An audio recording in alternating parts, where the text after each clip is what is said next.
বেংকযোগে বানাক্ৰান্তই লাভ কৰিব 15,000 টকা। এই কথা ইতিমধ্যে ফেচবুক লাইভযোগে সদৰি কৰিছে মুখ্যমন্ত্ৰীগৰাকীয়ে। বানাক্ৰান্তৰ বাবে কেইবাটাও গুৰুত্বপূৰ্ণ ঘোষণা কৰিলে মুখ্যমন্ত্ৰীগৰাকীয়ে। কাইলৈৰ পৰা 5 আগষ্টৰ ভিতৰত বানাক্ৰান্তই পাব এককালীন সাহায্য। লগতে বেংকযোগে বানাক্ৰান্তই লাভ কৰিব 15,000 টকা।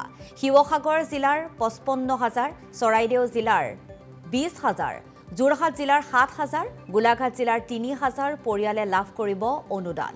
আৰু শিক্ষাৰ্থীৰ বাবে সমগ্ৰ শিক্ষা অভিযানলৈ 8 কোটি টকা মুকলি কৰি দিয়া হৈছে। মুখ্যমন্ত্ৰীয়ে সাহায্য পুঁজিৰ বাবে মুকলি কৰা হৈছে এই বৃহৎ পৰিমাণৰ ধনৰাশি। প্ৰথমৰ পৰা 8ম শ্ৰেণীৰ শিক্ষাৰ্থীক দিব 2 যোৰকৈ ইউনিফৰ্ম।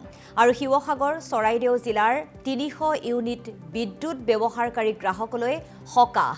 জুলাই মাহৰ মাচুল ৰেহাই দিয়া হৈছে।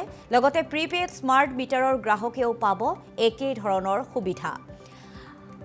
আৰু শিৱসাগৰ, চৰাইদেউ জিলাৰ বাসিন্দালৈ চলিত বৰ্ষৰ মাটিৰ খাজানা ৰেহাই দিয়া হৈছে। ঘৰলৈ উভতিব নোৱাৰা বানাক্ৰান্তৰ বাবে এককালীন 15,000 টকাৰ উপৰিও অতিৰিক্ত ধন। আৰু 10 আগষ্টৰ ভিতৰত অতিৰিক্ত 10,000 টকা আগবঢ়াব চৰকাৰে। বানত ক্ষতিগ্ৰস্ত বিদ্যালয়ৰ বাবে 2 লাখ টকা, নামঘৰলৈ 1.5 লাখ টকা, অংগনবাড়ী কেন্দ্ৰলৈ 2 পৰা 2.5 লাখ টকাৰ সাহায্য। 44টাকৈ বীমা কোম্পানীক বীমাৰ দাবী শীঘ্ৰে নিষ্পত্তিকৰণৰ নিৰ্দেশ। বীমাৰ দাবী নিষ্পত্তি কৰিবলৈ জিলাসমূহত নডেল বিষয়া নিয়োগৰ সিদ্ধান্ত লোৱা হৈছে। বীমা কোম্পানীয়ে মুকলি কৰিব 24 ঘণ্টীয়া হেল্প ডেস্ক, লগতে হেল্পলাইন নম্বৰ। 9 আগষ্টত হ'ব লগা PHCৰ সহকাৰী অভিযন্তা পদৰ পৰীক্ষা বাতিল কৰা হৈছে।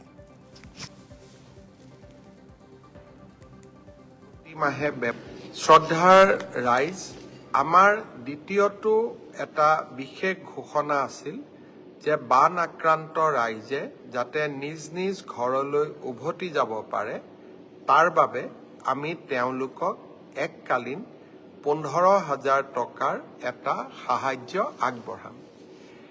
এই ধনৰাশি আমি 3 তাৰিখে ৰাতিপুৱাৰ পৰা মুকলি কৰি দিয়া আৰম্ভ কৰিম।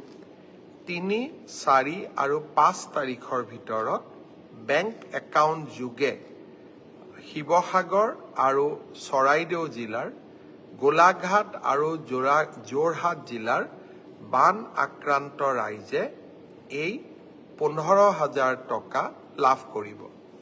মোৰ হাতত পৰা খবৰ মতে শিৱসাগৰ জিলাৰ প্ৰায় 55,000 পৰিয়ালে, চৰাইদেউ জিলাৰ প্ৰায় 20,000 পৰিয়ালে, যোৰহাট জিলাৰ প্ৰায় 7,000 পৰিয়ালে আৰু গোলাঘাট জিলাৰ প্ৰায় 3,000 পৰিয়ালে এই 15,000 টকাৰ বিশেষ যি এককালীন সাহায্য, সেই সাহায্য লাভ কৰিবলৈ সক্ষম হ'ব।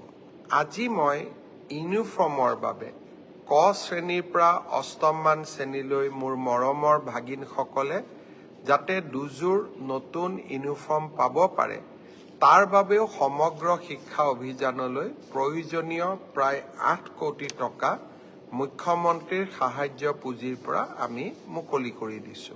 ৰাজ্য চৰকাৰে আজি সিদ্ধান্ত লৈছে যে 300 ইউনিট যোনে প্ৰতি মাহে ব্যৱহাৰ কৰে বা 300 ইউনিটতকৈ তল যিসকলে বিদ্যুৎ প্ৰতি মাহে ব্যৱহাৰ কৰে, ডমেষ্টিক কনজিউমাৰসকলে জুলাই মাহৰ বিদ্যুতৰ বিল দিব নালাগে।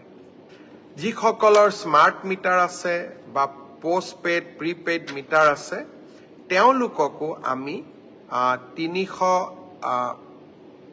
ইউনিট পৰ্যন্ত যিসকলে ব্যৱহাৰ কৰিছে তেওঁলোকক আমি ৰিলোড কৰি দিম, যাতে তেওঁলোকেও এই ৰেহাইৰ সুবিধা লাভ কৰে। চৰাইদেউ আৰু শিৱসাগৰ জিলাৰ ৰাইজক আমি এই সমগ্ৰ বছৰটো মাটিৰ খাজানা দিয়াৰ পৰা আমি ৰেহাই দিবলৈ সিদ্ধান্ত গ্ৰহণ কৰিছো। অৰ্থাৎ 1 এপ্ৰিলৰ পৰা 31 মাৰ্চলৈকে আপোনালোকে যিমান মাটিৰ খাজানা দিব লাগে, এই বছৰ আপোনালোকে মাটিৰ খাজানা দিয়াৰ প্ৰয়োজন নাথাকিব। মাটিৰ খাজানা দিয়াৰ পৰাও আমি শিৱসাগৰ আৰু চৰাইদেউ জিলাৰ ৰাইজক সম্পূৰ্ণভাৱে ৰেহাই দিবলৈ আমি সিদ্ধান্ত গ্ৰহণ কৰিছো। শ্ৰদ্ধাৰ ৰাইজ, আমি এককালীন 15,000 টকা 3, 4, 5 তাৰিখে প্ৰদান কৰিম। ইয়াৰ পিছতো যিসকল লোক ঘৰলৈ উভতি যাব নোৱাৰিব বা তেওঁলোকক আৰু ধনৰ প্ৰয়োজন হ'ব, অহা মাহৰ 10 তাৰিখে অৰ্থাৎ 10 আগষ্ট তাৰিখে তেওঁলোকক আমি আৰু 10,000 টকা ৰাজ্য চৰকাৰৰ পৰা আগবঢ়াম। আৰু অহা 5-6 তাৰিখৰ ভিতৰত বিদ্যালয়সমূহলৈকেও আমি 2 লাখ টকাকৈ আগবঢ়াম। 10 আগষ্টৰ আগতে নামঘৰসমূহলৈকেও আমি 1.5 লাখ টকাকৈ আগবঢ়াম। আজি আমি আৰু এটা সিদ্ধান্ত লৈছো যে অংগনবাদী কেন্দ্ৰসমূহ যথেষ্ট বেয়া হৈ গৈছে। অংগনবাদী কেন্দ্ৰসমূহলৈও আমি 2 লাখৰ পৰা 2.5 লাখ টকা অংগনবাদী কেন্দ্ৰ ৰিপেয়াৰিং কৰাৰ কাৰণে তাত যিবিলাক আমাৰ সৰু ল'ৰাৰ খেলাৰ সা-সঁজুলি আছিল তাক পুনৰ কিনিবৰ বাবে আমি অংগনবাদী কেন্দ্ৰসমূহলৈকেও আমি পুনৰ 2 লাখ আৰু বা 2,50,000 টকা যি ধৰণে যাৰ প্ৰয়োজন তেনেকে আমি আগবঢ়াবলৈ সিদ্ধান্ত গ্ৰহণ কৰিছো। আপোনালোকে জানি ভাল পাব, কেন্দ্ৰীয় চৰকাৰে ইতিমধ্যে বীমা কোম্পানীসমূহক বীমাৰ ধন নিষ্পত্তি কৰিবলৈ বিশেষ নিৰ্দেশ প্ৰেৰণ কৰিছে। বীমাৰ আঁচনিসমূহ যাতে বা বীমাৰ ক্লেইমসমূহ, ইঞ্চুৰেঞ্চ ক্লেইমসমূহ যাতে তৎকালীনভাৱে নিষ্পত্তি কৰিব পাৰে, সেইবাবে সকলো বীমা কোম্পানীয়ে একোগৰাকী নোডেল বিষয়া আৰু জিলা বিষয়া শিৱসাগৰ, চৰাইদেউ, যোৰহাট আৰু গোলাঘাট জিলাত নিযুক্তি কৰিব। সপ্তাহৰ 7 দিন আৰু 24 ঘণ্টা সক্ৰিয় হেল্পলাইনৰ তেওঁলোকে ব্যৱস্থা কৰিব। তেওঁলোকে বিশেষ হেল্প ডেস্ক স্থাপন কৰিব আৰু অগ্ৰাধিকাৰ ভিত্তিত শিৱসাগৰ, চৰাইদেউ, যোৰহাট, গোলাঘাট জিলাৰ ৰাইজৰ বান আক্ৰান্ত ৰাজ্যৰ বীমাসমূহ নিষ্পত্তি কৰিবৰ বাবে তেওঁলোকে প্ৰচেষ্টা কৰিব আৰু য'ত প্ৰয়োজন হয় ফাইনেল ক্লেইম নোহোৱালৈকে, ফাইনেল ক্লেইমৰ সিদ্ধান্ত নোহোৱালৈকে অন্তৰ্বৰ্তীকালীন ইণ্টেৰিম ক্লেইম তেওঁলোকে আমাৰ ৰাইজৰ বাবে মঞ্জুৰি কৰিব। আৰু আমি কৈছিলো যে এই সময়ত ৰাইজে নথি-পত্ৰ জমা দিয়াৰ ক্ষেত্ৰত বহুত অসুবিধা পৰিব।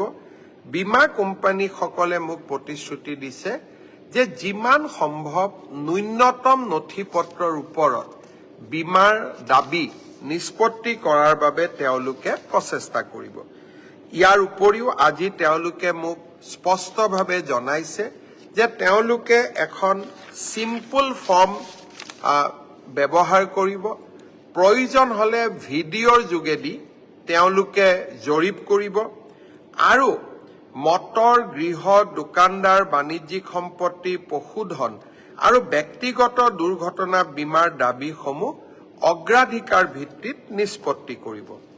সম্পত্তি আৰু বাণিজ্যিক দাবীৰ ক্ষেত্ৰত নথি-পত্ৰ নষ্ট হলে পলিচিৰ চৰ্ত অনুসৰি পূৰ্বৰ ষ্টক, বেংকৰ নথি অথবা সেলফ ডিক্লেৰেশ্যনৰ ওপৰতো ইঞ্চুৰেঞ্চ ক্লেইম কৰাৰ তেওঁলোকে সুবিধা দিব। আমাৰ বান আক্ৰান্ত যিসকল মৃত্যু হৈছে তেওঁলোকৰ বাবে ডেথ চাৰ্টিফিকেট আদিৰ বাবে অপেক্ষা নকৰি চৰকাৰে দিয়া লিষ্টৰ ওপৰতে ডেথ ক্লেইমসমূহ নিষ্পত্তি কৰি দিয়াৰ বাবেও তেওঁলোকে সিদ্ধান্ত লৈছে। গৃহ বীমাৰ ক্ষেত্ৰত সৰু ক্ষতিৰ দাবীসমূহ ফটো, ভিডিঅ' পৰিদৰ্শন আৰু সেলফ ডিক্লেৰেশ্যনৰ ওপৰতো দ্ৰুত নিষ্পত্তি কৰিবলৈ সিদ্ধান্ত গ্ৰহণ কৰিছে। ইয়াৰ উপৰিও প্ৰধানমন্ত্ৰী জীৱন জ্যোতি বীমা যোজনা, প্ৰধানমন্ত্ৰী সুৰক্ষা বীমা যোজনাৰ দাবীসমূহো সৰ্বোচ্চ অগ্ৰাধিকাৰৰ ভিত্তিত ৰিলিজ কৰিবলৈ তেওঁলোকে সিদ্ধান্ত লৈছে। সেয়েহে